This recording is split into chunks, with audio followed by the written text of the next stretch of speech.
You can pretty much create any environment in here. You can create a sandbox that will be customized to develop blockchain technologies or smart contracts or anything related to Web 3.0. So I'm gonna be starting with this, and then from here, I'm gonna take my peers and nodes that will be validating the network to AWS, which is the public cloud, and then I'm gonna put this on Azure too, another peer or node to validate and endorse my transactions, because the blockchain network is basically a bunch of computers talking to each other, and they have a ledger or the accounting book which keep records of the transactions. So we have the blockchain, the layer built in for the transactions, and then we're gonna throw smart contracts on top to showcase the applications that you're gonna be developing with JavaScript, Java, Go, and stuff.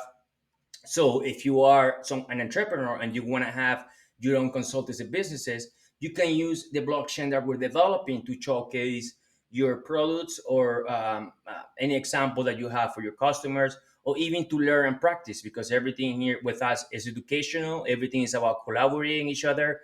And if I know, I'll give you the answer. Or if you create a blueprints, we have blueprints for everything. So basically, when you come on board, if you're someone knowledgeable, that's great. But if you're someone new, you're gonna find blueprints and information or resources that can guide you to go where you want to go.